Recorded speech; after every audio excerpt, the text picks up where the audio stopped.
Welcome everyone. Thank you for being here tonight. I feel like we have our morning news program set up here, so no, but we're really excited to have you all here tonight. And we know that it's being filmed too, so we're glad that we'll be able to share this with the whole community. But some of you may actually remember meeting Dr. Wright a few years back in 2019 was her last visit where she presented to the families. But she is one of our Dalton Foundation board members. Who has actually been with DSHK since before we even opened, so when DSHK was just a seed in 2015. But Dr. Wright is a leading international educationalist who holds a master's degree in language from the University of Oxford and a doctorate of education from the University of Exeter. Dr. Wright headed leading schools in the UK and Australia, including a Dalton Plan school, and was awarded with Tatler's Best Head of a Public School in 2010 and 2011. She now extends her passion into international education development and leadership coaching, and that's one of the capacities that I'm fortunate to work with Helen with. She is also a well-known speaker at various national and international conferences on leading-edge educational issues.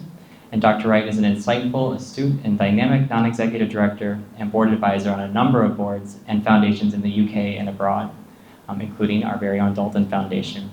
And she's also an author, and her latest book, The Globally Confident School, a manual, was published in 2019. So thank you for being with us today. Yeah, I set you up, right? So we have a big topic tonight. So we're going to be talking about the secondary landscape and thinking about secondary schools, preparing our children for the future. And then we're also going to be talking about what we're going to be doing as a school. But we're really fortunate to have Helen's perspective tonight. Now I know in your work, you're working with schools all over the world, China, Middle East. You're getting to work with secondary principals, educators, getting to meet global industry leaders. What are you seeing as some of the, I guess, maybe more positive and interesting trends that are happening globally in the secondary world?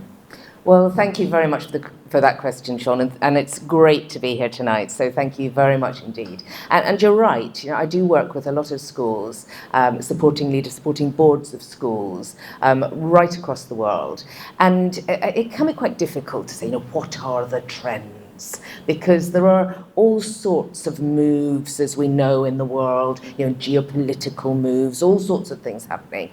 But there are certainly some very clear, strong signs of development across the great thinkers in education and also the great schools in education. And one of those is, possibly it's at the core of it, is that understanding of how complex human beings and the human ecosystem is. And if that's the case, we need to make sure that young people, students today, children today, are prepared for this future in a way that cannot be as linear as used to happen. So simply following through a path, ticking off various milestones, that is no longer sufficient. And all the great schools will say that and will develop that. Many of them aren't doing it, but they're recognizing it, and leaders are wrestling with how to do that. So that strong trend towards individualization, the personalization of education, particularly with the explosion of AI and various other things, which I'm sure we will talk about at some stage over the course of this evening. And in amongst all of this is the recognition that the future is actually human. The future depends on human beings. We're not going to become slaves to the machine. The kind of jobs that young people will be doing in the future, the kind of activities, the engagement they'll have in the future, is very much about them and their unique perspectives on the world. And we have to find ways to draw out, this is one of the big trends, finding ways to draw out of individual young people what they are able to be extraordinary in, so that they can contribute to that ecosystem. And part of that is, I see this as a really important trend, is the much wider acceptance of neurodivergence. So every child is unique. I mean, there are 8 billion of us on the planet and we're all different. And we have to make sure that school systems don't squeeze that individuality out of children, because if they do, they're not setting them up for this complex ecosystem. Now, I've talked about individuals, but also the important trends are around ensuring that individuals are able to work together collaboratively. Again, we talk about this a lot, but really that deep sense of self and connection with others, rooted in education from a very early stage, and the sense of confidence and success and resilience that comes with every single person achieving. So not just a few people getting a few A grades at the top in one particular type of learning. It's how do we genuinely value that? And those are trends I'm seeing stronger and stronger. I see that in the Middle East. I see that in the UAE, for example, where there's an increased focus, very strong focus on individuality. I see that in the UK. I'm seeing that across Europe. There are progressive voices which are stronger and stronger in that. So we've still got a lot to work out, and people have got a lot to work out in terms of systems, but very much that's the direction. So I really appreciate that in this focus on personalization and individualization. But you did mention the thing I think that has been coming up in every talk I attend. It's all about AI and ChatGPT and how technology is changing things. So what role do you see that playing in terms of being able to actually actualize some of these goals around personalization and individualization, or do you see it as the big bad wolf that we have to be fearing? It's definitely not the big bad wolf, but that doesn't mean that it's not an animal that needs to be tamed in many ways. So we need to make sure that young people are savvy about AI and definitely to use it. So some leaders, school leaders around the world who I work with, are really exploring how we can turn AI into like a personalized additional mentor for a child who walks with that child throughout their time. And it's still very prototype stages, this. But imagine being able to have access to curated resources that enable a child to develop further and further in their areas of interest, which will be different from other people's areas.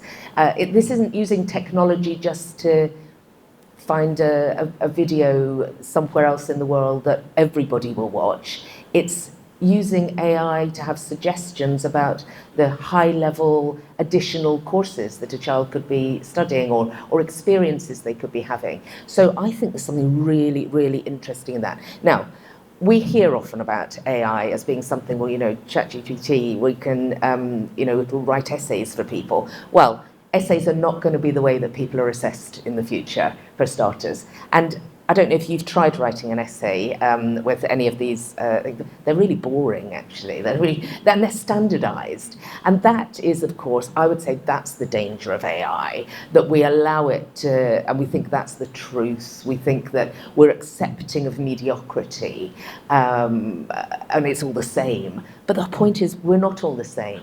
And this personalization of AI that we can really develop. Some really exciting stuff going on with great thinkers in education in that respect. So let's see where it goes. Now, of course, one of the really important things there to remember is about ethics and the ethical approach. And one thing that schools absolutely have to do is to make sure that those values are deeply embedded, and there are the savvy skills around understanding how to use any form of technology, indeed any form of writing or speaking. When we hear anybody speak, how do we assess that? So that level of skill, but the making sure that as we want our children not just to be prepared for the future, we want them to shape the future, we want them to create the future. And AI is only ever going to be as good as its human creators. So we've got to make sure we get the right stuff in to get the right stuff out. Only as good as our human creators. Okay. So, I really agree with so much what you just said. And as a school, I think it's something that we are definitely embracing and trying to make use of in terms of, especially as a tool for personalized learning. But I also appreciate what you said, that there are ethical considerations, and so developing safeguarding policies to make sure that we have safeguarding policies for our educators, but also for our children, so that we're using it in a safe and intentional way. But it's interesting, again, going back to this idea of personalization, and you describing a child being able to pursue their individual interest and take courses that can be beyond maybe the scope of a general curriculum. That doesn't sound like the timetable that I grew up in, right? So I'm just wondering, so what can schools, how are they going to look different than maybe what we look like when we were growing up? Well, school curricula that are put together by people, by organisations, by governments, by whoever, they're all very well-meaning. They've started because people think we want everyone to be able to have equal access to the world. It is true that we need our children to have an understanding of language. They need to be able to communicate. We live in a mathematical world. They need to understand that mathematics. But the minute that we start doing, as indeed has been happening now for several decades, we start doing, well, it will be useful for them to know this, and oh, they should all know this, and they must know that. And suddenly you get to a point where a child can't actually think or develop the skills necessary to be able to move into the world because they're so overwhelmed by the knowledge. So we need to strip that back. And we also know that in this world, there is no point everybody having all the same knowledge. We've all got more than enough knowledge on our phones. Learning how to access that knowledge, making sure that we get the right approach to that, absolutely, that's really important. But what we do need are people who are expert in certain areas, who are driven by passionate thinking about how could this area be better. And that's where space in the curriculum for children to work with guides. We're not asking children to teach themselves. We're asking to work with teachers to help shape their learning and for them to go out and explore. And they could do that with other people who are interested in the same things. Well, they might not be. It might be something that only they uniquely are interested in. Putting that space into the curriculum, almost at the centre of the curriculum, is crucial. The bits around it, we almost have to hold ourselves back from that well-meaning element, that well-meaning approach. Which is, what if they could learn this? This would be useful for them. Well, yeah, it might be, but so might the billion other things that there are out there be useful. But they won't be that useful to them, not as useful to them and to society as the thing that they're really interested in, and as they create the knowledge that has not yet been created. That's what we need to have that space for. And when you see that happening in spaces, and usually where it's really happening is with children for whom schools sometimes know what to do with. So they let them explore and go further. When you see that happening, it's astonishing. It's amazing. Think what they're contributing already at that early age. We let encourage all our children to engage like that, or we'd have a very different world. We would, and definitely a more, I think, exciting, inclusive, representative world. There's so much that you're saying that's really resonating. But when we were talking recently, we were talking about, because I think I'm also hearing sort of some dissenting voices in my head, right? And so things that, okay, this all sounds really great. I would want this for my child, but then if we move away from sort of that narrow subject-based focus, what about universities and things like that, right? How are they going to get it? How are they going to clear those important hurdles? How can schools best balance, that desire to, personalize learning and allow children to really pursue their passions, whether that's individually or collaboratively, with still making sure that they are sort of meeting the standards and the game of the university system? So I think there are a couple of things in that, and the first is to think about what the end game really is. And the end game for children now will be in almost a century's time. Actually, they've got a long life to lead, and that we need to think about what do they need for that life, and we need to work backwards. Then, if indulging and engaging in future study is an important part of it, which is likely is for everybody, keeping on learning, we have to make sure that they're ready and that they're prepared for that future study. simply by passing exams at school level does not make you ready for future study. In fact, there is a huge danger, and we see this in the number of people who drop out of university and in people who've gone abroad to university as well and are dropping out of university because they're not able to cope with it. So they haven't developed the resilience, the emotional intelligence, and also the curiosity, the drive to be able to take that next step in their stride. Now, in this day and age, you don't have to go to university straight from school, but a lot of people will. And there's that's a simple reason for that, because we want our children to take time to grow into adulthood, and learning is a part of that. And the universities that there are around the world offer, in most cases, some extraordinary possibilities for learning. So accessing those universities is a good thing. There is no point trying to just get the grades to go to that university or be over-tutored, because that's when it will fall flat and the end game will not actually be as successful. People will not get beyond that. So I think we need to think about getting to university it's not the end game. It's not actually what we're aiming for our children. Going to university and learning more en route to somewhere else, absolutely. Now, you asked the question, how could you access that if we've let children explore their own desires? Well, exploring what they're doing does not mean letting people sit in a sandpit all day and play at the age of 10. I mean, it simply doesn't do that. There's a lot of rigor and discipline around really good project-based learning. It's mindful, it's thoughtful, it draws on research into it, and it requires advanced practitioners to be able to support that. It does mean that teachers shouldn't be just standing at the front of the class and saying, here's all of this stuff, learn it and repeat it, because that's getting nobody very far at all. But there's a whole science around project-based learning that requires space, and it requires a deep understanding of human beings, of pupils, educators to be at an advanced stage in their own thinking and their ability to be able to do this, to make it successful.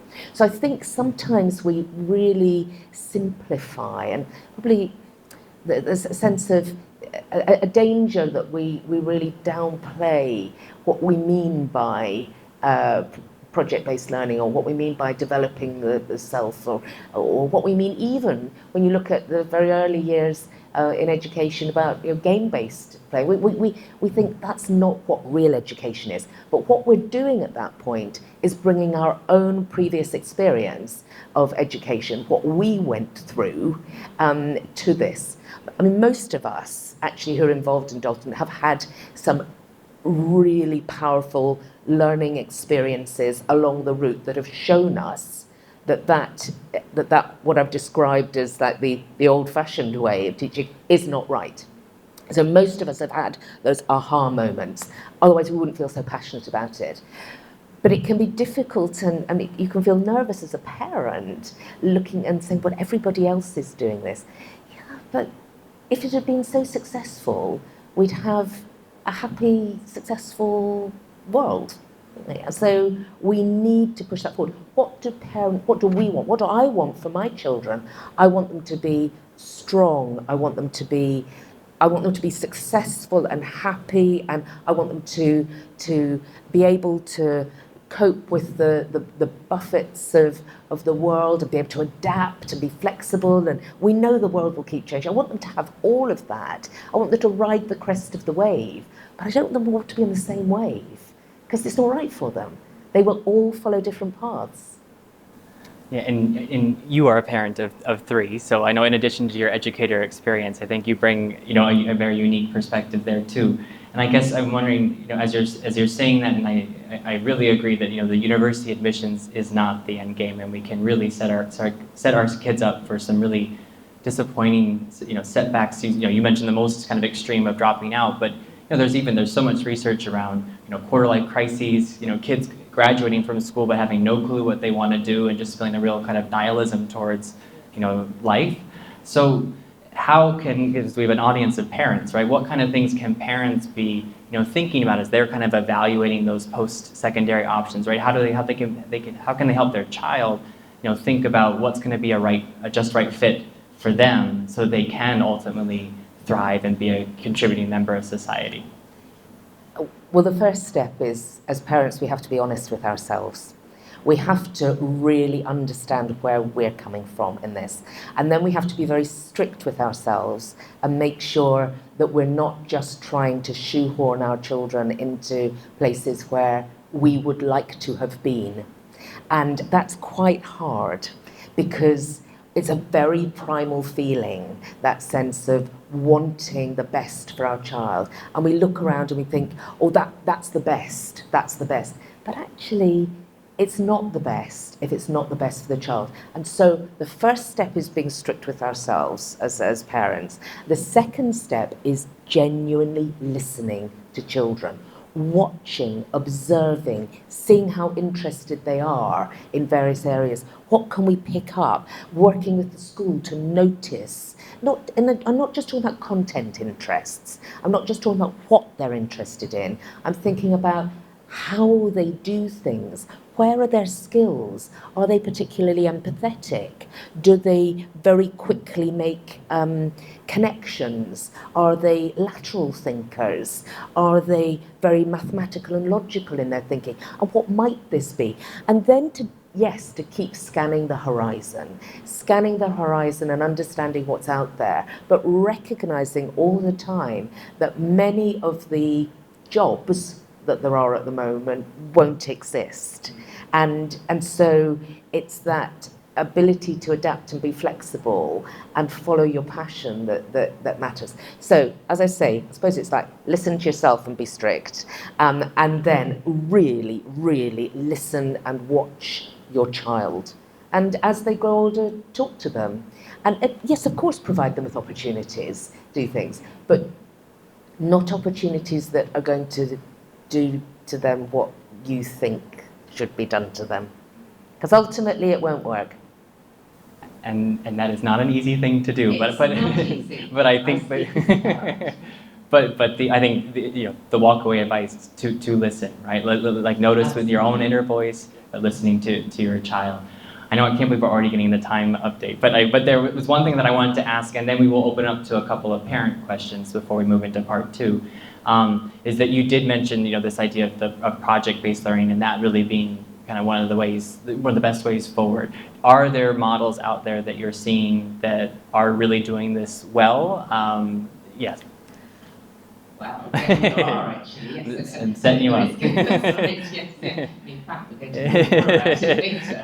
Very much. I've been very privileged in the work that I do to work with some outstanding educators, and one of the most outstanding groups is working with Think Global School and Think Learning Studios and their Changemaker curriculum, which is it's accredited by all sorts of different bodies and leads people onto university and other areas as well, and is absolutely about project-based learning, and the risk of spoiling what Shaun's going to say later, it's really exciting that we're going to be able to partner with them, because they are world-leading in this, and for us to be in the position to have secured that connection is really exciting, and that shapes our secondary school. And it's taken a long time to build that relationship, build out what it will look like, and it's an ongoing process,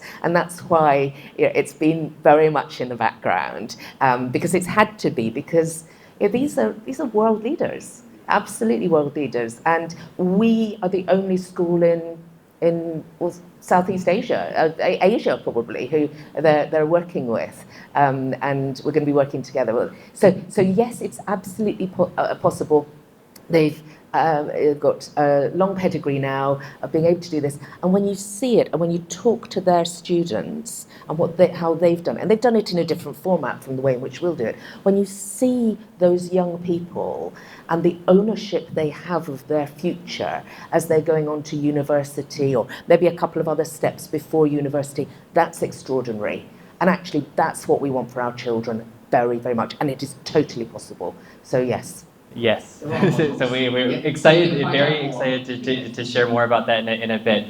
But what you just said is actually what first really drew me in, right? Seeing their graduates, the way they articulate themselves, the way they view the world. I've known many of your children for many years now, and when I see that, that's what I want. That's what I want our kids to be able to do as they grow up. And so I'm very excited to share with you more about this. But we do want to open up for a couple of parent questions while Dr. Wright is on the stage. I know there are some questions about things like IB and AP and things like that stuff, but we'll open up to maybe two, 3 questions depending on time. So any questions from the audience? It's kind of fun. Thanks for that, all very exciting. Curious, about not fitting square pegs in round holes, and giving freedom to explore different things, and then you get project-based learning. But I'm curious if maybe there's a subset of kids where that's actually flip that around and it's actually not that suitable for them, and actually traditional-based methods may actually be more advantageous for certain kids. I'm curious what the experience and what the research sort of suggests there. So that's interesting because every child is different. And I think sometimes there's a false dichotomy there. We think traditional based means standing up, delivering, project-based means going off to the sandpit. And I think that's absolutely not what project-based learning is. Project-based learning is about identifying an element that is important and finding the right ways to learn about it. Now, some of those may well involve one-to-one engagement with people. It may involve watching lectures online. It may involve other things. And it's that a child is not left alone in this. That I think that's one of the mistakes that people make when they think about project-based learning, that it's just to sort of head off and let them get on with their learning. Absolutely not. So when when Shaun's going to be talking about the Changemaker curriculum in a moment, it's got strong pillars around it. So it's got strong structure, but the space within it is where the mentors, the guides, the educators are able to work with the children to work out what it is that they need, how they need it. But the danger with thinking that everybody should be sitting in a class is that the research is showing that actually that is not suitable for the majority. It's not helping the majority. So we need to find ways that will work for everybody, and that's going to be different. So I think it's about challenging the language around that and challenging our perceptions of it. And we do have to make assumptions about things. We do have to give certain shortcut meanings to things. That our brain has to do that in order for us to be able to survive. But what we're doing is is helping us challenge and understand that there are other ways forward which are deeply rooted in research, in observation, and ultimately, fundamentally, in each child's needs. And that's where we've got to get. So thank you for your time today. So I've heard a lot about personalization in terms of future education. So in the traditional education environment, it's very centralized, and most of the times it's assessment-based. So you have a well-designed structure to assess how each child is doing. So if we're moving to the future of education, then it puts very high requirements on tutors or teachers.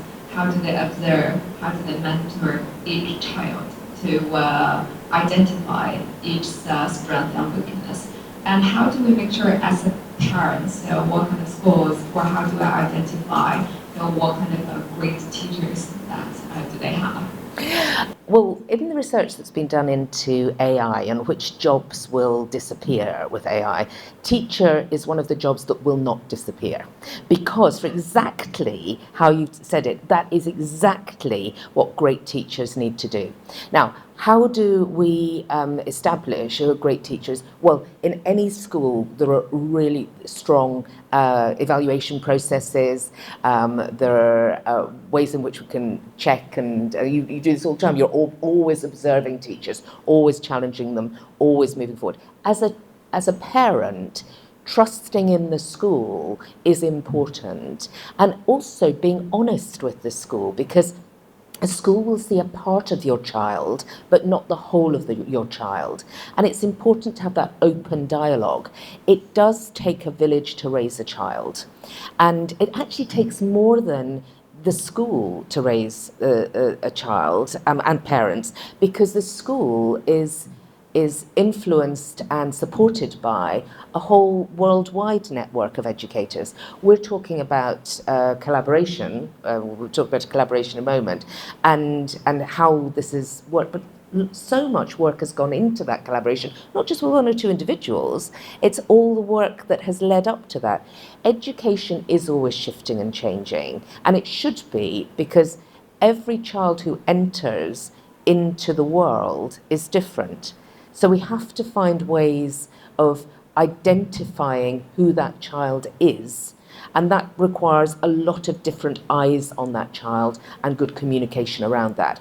Now, you made a point as well there, a separate point to think about assessment structures for children coming through, and that's what we need to challenge to some extent. We've got to make sure that we're looking at outcomes in the long term, not just grades on a piece of paper, because despite the fact that we feel it's safe, we feel that a structure that's number-based is safe, it's fundamentally flawed, because if you look at children, say if we take the equivalent of an A grade, we say, we know if a child gets an A grade, or they get a particular grade at the IB, we say we know that they're at a certain level. But we don't actually, because if schools are constantly developing that awareness and understanding, then everybody would reach that level. But the minute they do, they change the goalposts, because we will not allow everybody to get that. So it's a false sense of security in those assessment systems. And you're right, we do need to put all of our effort into making sure we have phenomenal teachers. But there'll be many more of them, because there won't be many lawyers and accountants at a later stage. So we'll have much more opportunity to have even more teachers in the world of AI. So there you go. There's a wonderful benefit for us all. Yes. Can we have one more? Yes. Thank you for the sharing. It's very thought-inspiring and resets your mind in terms of how you think about children's education. So, for me, I totally agree that every single child is different. So I also have 3 kids. They all go to different schools, and that was based on the premise that different education needs for each child. However, it is logistically quite difficult. So then my question would be, once you come secondary, that's when you really need to look at reality kicks in. You need to go. We expect them to at least go through university. So is there one system, or let's say one whether it's AP, IB, or A-levels, GCSE, I don't know what else there is, that is more accommodating to all different types of characters? Or maybe you could share the pros and cons of each system, curriculum, without generalizing too much, I guess. So you asked the question, is there any one of those that's better for all types of people? And the answer to that is no. No. In fact, on the contrary, each of those is not an education system, it's an assessment system. And you can approach each assessment system in very different ways. So if you look at GCSEs, for example, you could practically lock a child in a cupboard with a tutor, and that's all they did for 2 years, but they wouldn't emerge particularly strong at the result of it. They might have an A grade or a 9, but they would not be a strong individual at the end of it. Or you can have an approach where that simply is an add-on. Adults can do GCSEs in a couple of months if they're interested and they're passionate about something. So the more flexible the structure, the easier it is for it to accommodate to other people. So the IB, for example, is not hugely flexible because there are certain elements you need to take. APs are very flexible. GCSEs, A-levels are flexible. But that's actually not the relevant bit. It's how they're used.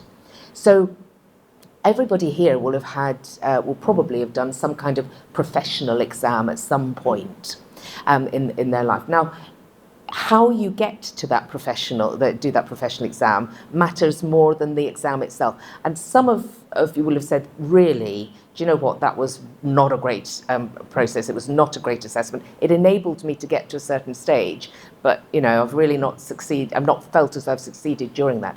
What we're trying to do, and what I think where education is headed, is to create a flexibility of ways in which young people can demonstrate to the world that they are great in certain areas, but without putting them through a structure which stifles them and is the equivalent of shutting them away in a cupboard for a few years. We've got to move away from that, because if we don't, and I'm not just saying that from a perspective of it's something that's ideal. We see it around us. We see it with the mental health struggles that young people have, and the terrible outcomes and the rise in child and teenage suicide. We see that. We have to change that now, because that's the biggest danger, that we don't do that and our child does not thrive. So we must think about flexibility and the how of getting to those rather than the what. We've got to flip our thinking towards learning and education in its broadest sense, and not towards assessment. And we've got assessment, something like the IB describes itself as an education system. It's not, it's an assessment system. They're all assessments. We've got to move away from that. The centre, the how do we get there? That's what matters. That's what matters. I don't know if that answers your question, but hopefully it does. Yes. Okay. Right. I think. Lovely. Well, I'm going to go sit down. All right. Well, Yes, thank you so much. Thank you, Helen, very much for it really is. Pleasure. Thank you.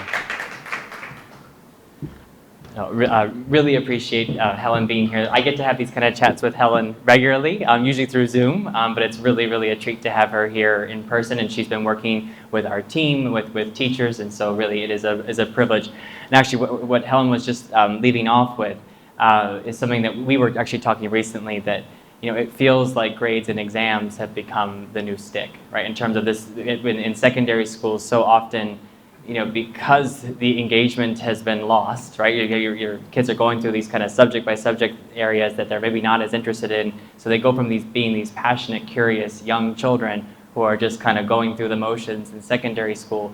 And the way we keep them in line is with grades and exams. And I don't think we need to do that. And that's what we're going to set out to do tonight, and sharing you a bit more about what we are planning to do as a school as we plan to enter this next chapter. And so really excited. I know Helen has already given you a preview of what's to come. And so we're going to try to give a bit more color to that. But I want to start with our motto. And it's because I love our motto. I think we have such a strong motto, right? I am not led, I lead. And so I'm often asked, what does this really mean for a child? It's actually a question that comes up very often in admissions interviews.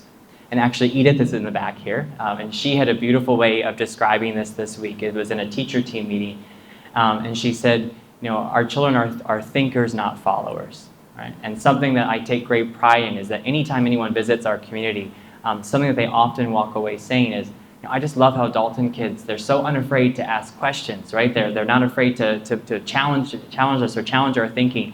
And that's something that I never want to change in our kids. But as we move into the next chapter of the school and adding secondary, I think that also means that we also have to now, further advance what this idea of I am not led, I lead means. And so to be a thinker and a leader also means that you have the courage to challenge the status quo. And so I think that's something that we feel really passionate about as we plan for the secondary school, that we are unafraid to challenge the status quo and do things much more in the way that Helen was describing today. And you all as parents, you are the first believers in the school. So in many ways, you are living this motto, right? You have decided that, this school this wasn't even an existing place 7 years ago, right? But you were able to say, you know what, this feels like something that might be right for my child, and I'm going to take that leap of faith and really believe. And so really excited to go continue that journey with you. So we got Brady, right? So now as we look to the future, though, I think it's important that we still stay true to who we are, right? Our DNA as a school. And so who are we as DSHK? We are a child-centered, child-led, inquiry-based school that really believes in putting children in the driver's seat to their learning. But we are also a dual language school, so we believe in both Chinese and English, that the two languages have equal weight, and then children learn language best through an immersive, culturally relevant process. And speaking of culture, we are Dalton School Hong Kong, so it's really important to us that we promote Chinese culture, that our contexts are Chinese-based, and then we look out to the world to develop that global mindset.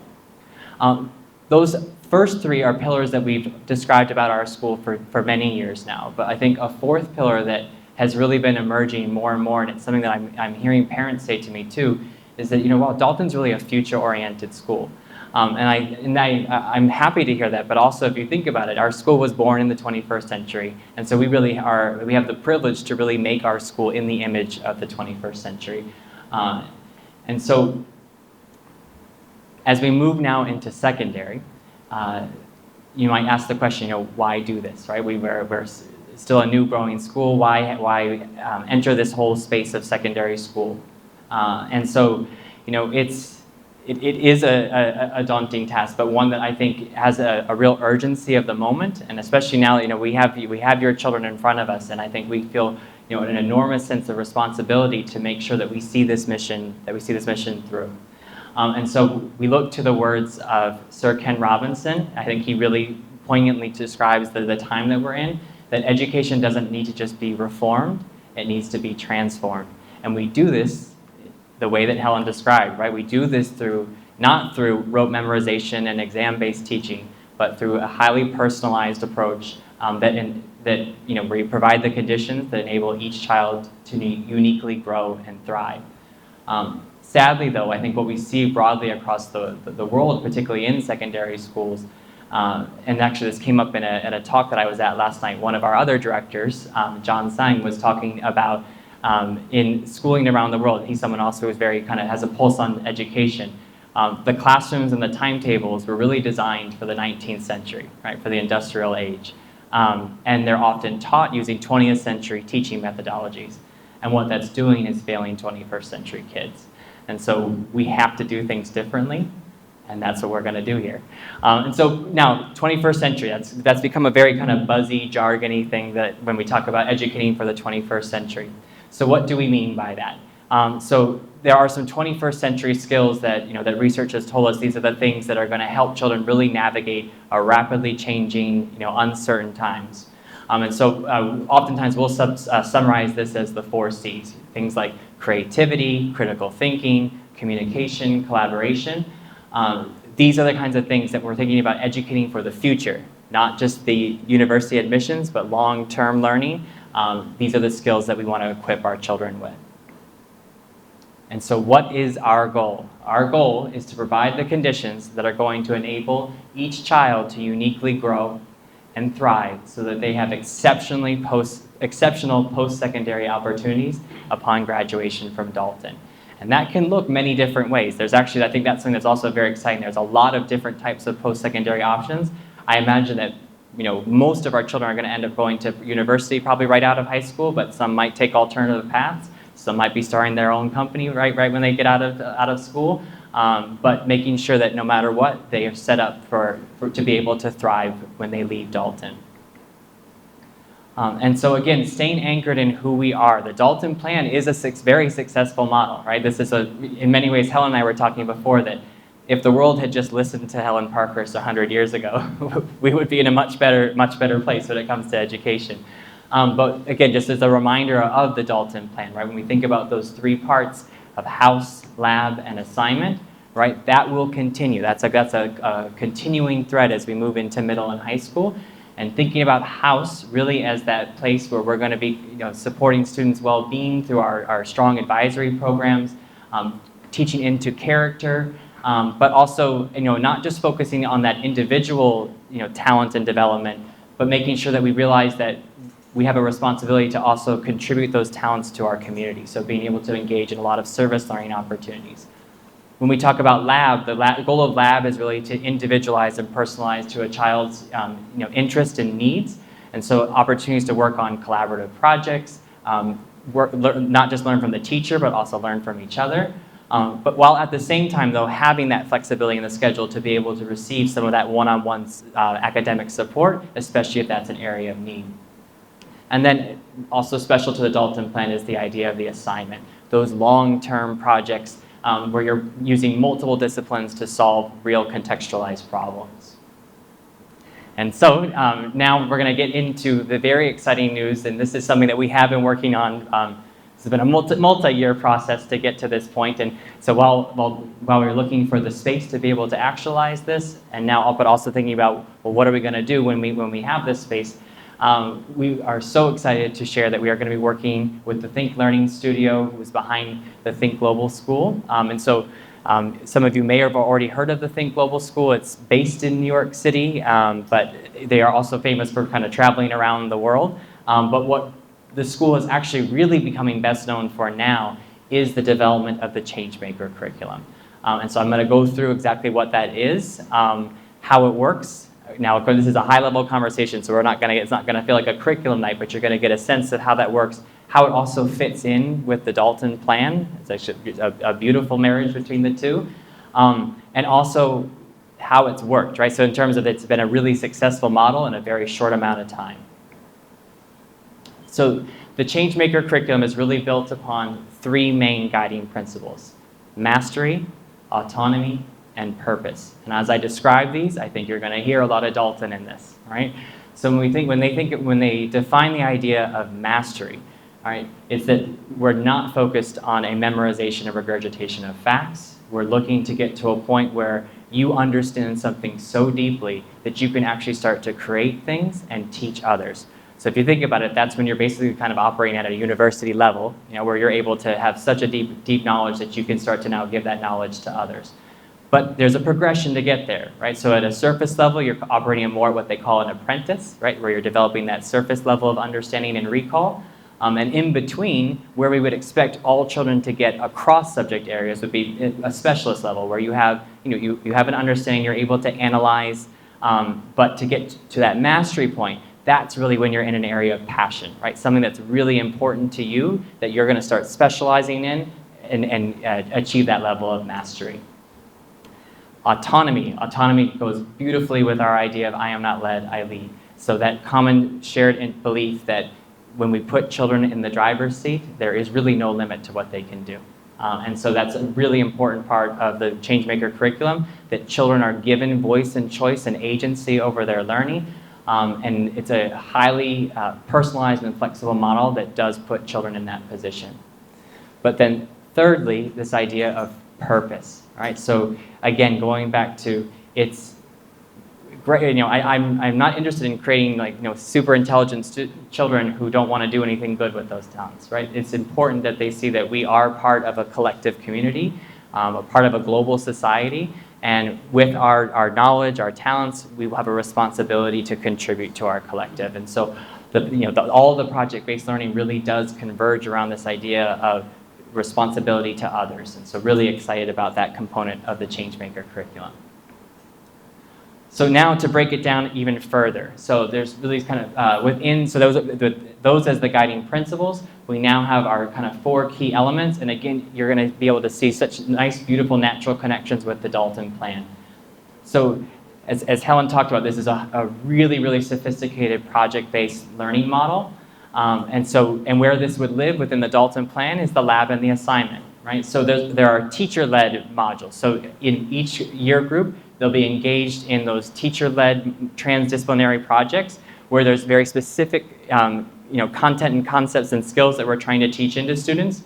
And those are really designed to help strengthen that core curriculum so that children aren't just learning subjects in isolation, but they're really learning those subjects where they're having to transfer into real-world context. And they're not going to just solve problems from the present, they're going to be looking at problems from the future as well.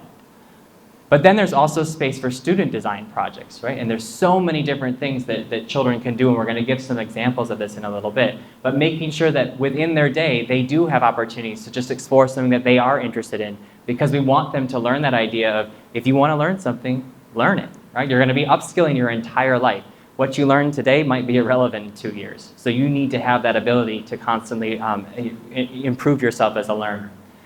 But I think going a little bit to Jocelyn's question about assessment, one of the things that I was really quite excited about in getting to understand the Changemaker curriculum more is they have some really sophisticated assessment tools that I think really help you kind of understand exactly where a child is in their understanding, but they're looking at things that matter, right? So you're getting really high quality information about 21st century learning targets. So rather than just looking at kind of subject-based grades, you're getting a sense of like, how is this child as a communicator? How are they as a collaborator?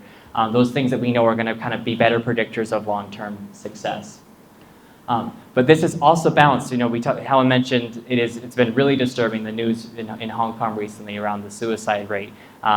That mental health is a very serious problem in our world right now, and particularly with young people. And so there are some very thoughtful elements around cultivating students' well-being, which again fits really naturally in our house structure. But a huge part of the Changemaker curriculum is ensuring that children are looked after by adults, right? They have those house advisors who are really kind of keeping on top of the child, not just academically, but socially and emotionally, even spiritually as well, making sure that they are really staying on the right path, and also feeling that sense of belonging within the community. And I also mentioned before that part of well-being, something that we really want our children to learn, happier people have learned the lesson that it's usually better to give than to receive. And so knowing that again, engaging in lots of service learning opportunities will be a big part of the house and the well-being component. But we are still operating within a bit of a game in terms of the university admissions system, and we do want to make sure that our children are set up for the best opportunities for them post-graduation. And so part of the Changemaker curriculum, something that they had worked with, and another thing that, again, that drew us to it, was that children can engage in the project-based learning and complement that with AP courses. So in terms of being able to have a really rich project-based learning, that can be complemented and strengthened with those AP courses. By the end of high school, they will also graduate with a capstone project. So which is really more university-type work, where you're thinking about defending a dissertation. There'll be a multi-year process where children are working on a passion and then having to defend that project before they graduate. What this leads to in the end is an incredible academic portfolio. And some schools, and actually this is another trend that's happening, more and more schools are trying to look at, I would say, better, more sophisticated ways to distinguish between children. And so you can imagine the type of portfolio that kids would have going through a program like this. And I'm really excited about what that can lead for our kids. And then a fourth component, and I want to clarify this a little bit, because if you do start searching into Think Global School, you might say, oh, does that mean that my child's going to be somewhere else every 8 weeks? It does not.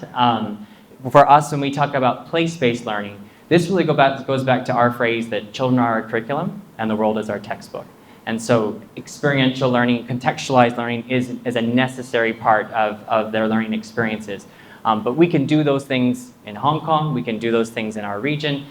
We can do those also, sometimes that's going to be 1 week at a time versus 8 weeks at a time. So it will definitely be an important part of our process, but it will not replicate what the Think Global School has done.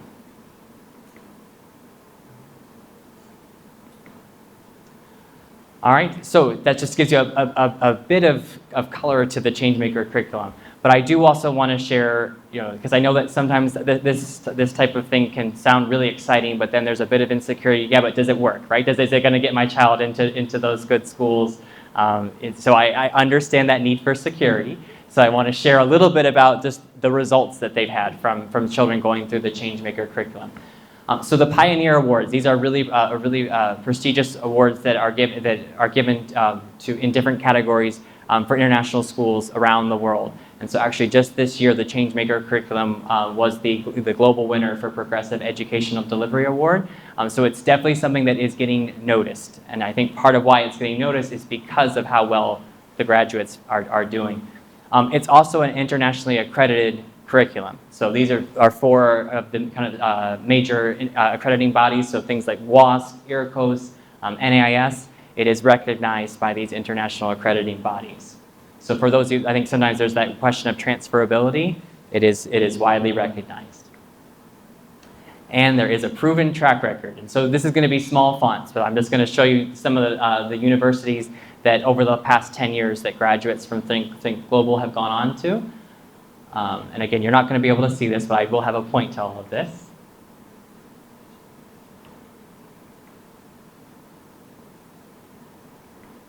Okay, so I'm just going to highlight. So these are universities that are also, these are some of the universities that Think Global's graduates have gone on to. And the reason I pulled out these is I think this really highlights what I think is so special about children having the opportunity to go through a Changemaker curriculum. So obviously at the top, right, Harvard and Oxford, those are the ones that get all the attention, and people are going to be really enamored with that. But actually for me, what I'm more enamored by is that look at the diversity on that table, right? So I think there's sometimes that question of, like if my child does AP, do they have to go to an American school? No, all right? Just on this one page alone, we've got representation from the US, the UK, Canada, Japan, Hong Kong, right? So the children going through the Changemaker curriculum with some supplementing a bit with AP have been able to get into these types of schools.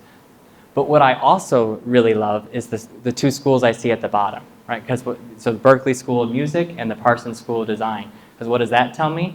It tells me that the kids are also getting into schools where there's a really high specialization, right? Where they've been able to really pursue an area of interest and go all in on that. And so that takes me back to the conversation with Helen just now, that the end game is not getting into the university. It's getting to a university that's going to really help them become their best selves and ultimately thrive. And so zooming out, my lesson learned in this is that obviously, graduating with a diploma with the Changemaker curriculum gives you elite opportunities, but also high transferability, right? So there's really so many options that I think our kids can pursue after going through a program like this. All right, but I also, I think it's very clear the shared connections when it comes to child-centered learning and inquiry-based learning, as well as the 21st century learning. I think that just kind of jumps off the page with the Changemaker curriculum. But we do not want to forget that as Dalton, these things are really important to us too, right? So continuing on with our belief in dual language, as well as promoting Chinese culture and a global mindset, that is part of our DNA and something that we will still make sure is part of our schooling experience, because we are not just taking Think Global and popping that into Dalton. We are working with the Think Global Learning Studio team to design the Changemaker curriculum for Dalton. And so that's also something that I think is really important, because this is not a programmatic solution. You don't solve human problems with programs. You solve it with really thoughtful designs. All right, so what to expect. So again, try to give you a little bit more kind of color and detail to what life might be like for a middle schooler or a high schooler going through our Dalton secondary program. So what you can expect is absolutely there's going to be a rigorous foundational course. So when we think about Chinese, so in middle school, Chinese, English, math, science, social studies. But then you also are going to have all these beautiful opportunities for those transdisciplinary assignments, that project-based learning. In middle school, we would expect students to engage in around 2 student-led projects over the course of the year. They'll have opportunities for electives. That's really important in middle school because we want kids to still be trying lots of different things as they try to figure out what their interests are. Service learning is going to be an important part of their experience. Being able to go on trips both locally and in the region to be able to really kind of, I'd say, bring those units of study to life. And then, of course, the house advisory. So having those adults that have a close kind of connection with each child and helping to kind of monitor and track their learning. Now, you might be wondering, what are the colors for? Well, you know what the colors are for as Dalton parents, right? We've got our blue and our orange and our purple, because blue is for Chinese, orange is for English, and purple is when we're using both languages together, right? Our metalinguistic connections. So the formal lessons of Chinese and social studies being in Chinese, English, math, and science are being facilitated in English, but then all these other areas where we're going to be able to use both languages together. But when we talk about the experiential learning trips, in middle school, we really want to take that as an opportunity to promote Chinese culture and provide our kids with more opportunities to be immersed in the Chinese language. So we will have, a real kind of focus on making sure that those bigger trips do have a Chinese focus. And those of you in the 5th and the 6th grade, you've seen a hinting at that there will be more of that kind of thing to come. But that is something that is important for us as we plan the middle school.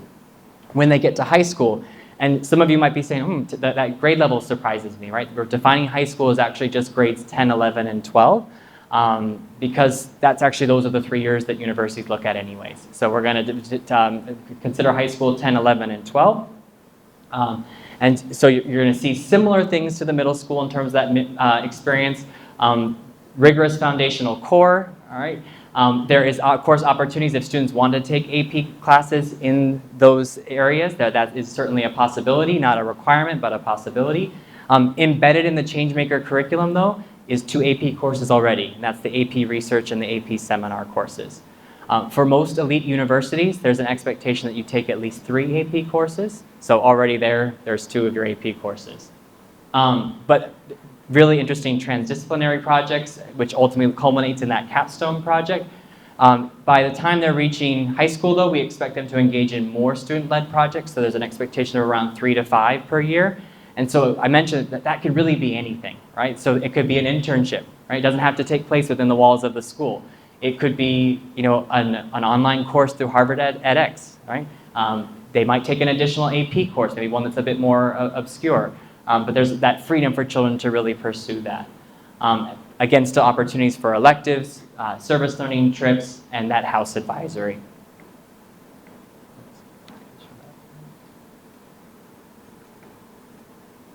All right, so now I want you to maybe start to visualize your own child, right? So I'm going to do kind of a bit of a portrait of a child that might be going through this experience at Dalton. So we would expect a graduate from the primary school to have a strong dual language foundation, right? They're going to have, and then maybe this child that I'm thinking of has a strength in math and music, so kind of an interesting combination. But they also maybe have a passion for technology, particularly maybe robotics and gaming. They're really into Minecraft and Roblox, right? So what might middle school feel like for this child? All right, so this child's going to be in the house advisory group of benevolence, right? And so in the secondary school, we will have mixed ages within a house. So rather than it being right now where we have, 4A is a house, we'll have children that are mixed across ages in their house in the secondary school. We would expect that in their core subject areas, they reach that specialist level, right, where they're able to analyze and basically what would essentially be like an A grade, right? But that's the level we would expect them to get in those foundational core areas. But then we're going to engage in some really interesting transdisciplinary assignments. So an example might be something like sustainable cities and communities. Students will explore how urban resilience can be enhanced to promote sustainable development in Chinese cities. So a real problem where we can do real research in the world around us. That's something we're all going to do as a collective community. But then my student-led project, now thinking back to the interest of this child's going to take a Harvard X course where they're going to take something around computer science, around introduction to game development, because this is something that they're maybe really interested in. So during lab time, they can do that. All right? But now for their electives, since they're really into music, they're gonna continue on with the orchestra. They want to take an advanced robotics class, and also because they want to really keep refining their math skills, they'll take the Math Olympiad elective course. All right. For service learning, because they're really into games, they're going to plan a game night at the elderly home. And the big class trip this year, because of our transdisciplinary project, we're going to tour 3 different Chinese cities and do some comparative analysis of what's taking place. All right. So this is what life would be like for a middle schooler at Dalton. And so then now thinking about high school, right? So thinking about grades 10 to 12. So now in the 10 to 12 years, they'll be assigned to new houses, right? So that now he's in the house of virtue. And expectation to attain that specialist level again in those core subject areas. If we're thinking about maybe this is grade 10, they're going to take that AP research. And this child is a real strong mathematician, so they're going to take the AP pre-calculus class at this point because they're feeling like they can take that on. The transdisciplinary assignment, this is something again that all the grade 10s will look at together, where they're going to be pulling multiple disciplines in to solve this problem. But then this child's student-led project, I want to show that there is a flexibility to all of this. So that project that they did where they were looking at sustainable cities, that really sparked a curiosity and an interest in this child. So now he's going to take an AP environmental science class because this is a new area of passion for him. And he wants to design his own eco-friendly building or structure that incorporates sustainable materials during his lab time. But because he's now taking 3 AP courses, maybe his advisor said, you know what, I want to make sure that your well-being is looked after, right? So why don't we take a course also on personal resilience, where you can be thinking about managing your anxiety and mental health. Right? So he's getting a nice kind of balance where he's getting to pursue some passions, but then also still think about how to take care of himself. Can still continue on with the orchestra. But again, because he's developed this passion for advocating for sustainability systems, he wants to really hone in on his Chinese debate and public speaking skills because he's going to go talk to some of the city leaders about what needs to change. All right, and now he knows exactly what he wants to volunteer at because he's passionate about the environment, so he's going to volunteer at Green Power. In terms of that kind of now the class trip type thing would be a compare and contrast another global cities tech and AI-driven solutions with Hong Kong. So by high school, that doesn't necessarily have to be within the Asia region. That might be somewhere else, but somewhere that would have offer an interesting perspective to compare and contrast with Hong Kong. All right. So, I think Helen gave some really nice adjectives, I think, or traits to describe what we would really want our child to graduate. Right? When they leave us, it is so much more than just the university admissions. And so when I think about, what would a Dalton graduate, what kind of traits would they really have, right? And these just jump off the page for me, right? They're going to be an empathetic leader, right? They're given so much agency, voice, and choice, but they're being challenged to use it for the good of others. Absolutely going to be a creative and critical thinker. They're going to be solving problems all the time, so I know they're going to become great problem solvers. They're going to be working in not just Hong Kong contexts, but contexts around the world, so I know they're going to be a global citizen. Highly skilled communicators. And again, because they're being trusted with their own learning, that idea of goal-directed lifelong learning, they're not waiting for the adult to tell them what they need to learn. They're being trusted to say, you know what, if you think that's interesting, go for it. Right? And that's really empowering. I think something that will really set them up for long-term success. They're going to have opportunities to work on those independent but also collaborative projects, so they're going to know how to work as part of a team. But they're also going to have a true sense of themselves, right? They're going to have opportunities to really hone in on their passions, so they know kind of what they want to do with their life. Probably it's going to still be things that might change over time, but they're going to know their values. And I think they're going to feel confident to be able to take those responsible risks when they leave the nest. So that's we had a short time tonight, but hopefully that gives you very, very, very excited for this next chapter. I hope that this hopefully has planted some seeds of excitement for you all too. But I think, want to close with where I started, just in terms of, when I look out at the audience, there is such a deep level of care for your children, and we would not choose something to work with if we didn't think it was the best. And so really excited about this opportunity that we're going to embark upon together. And I think sky is the limit for what our kids are going to do. So thank you very much.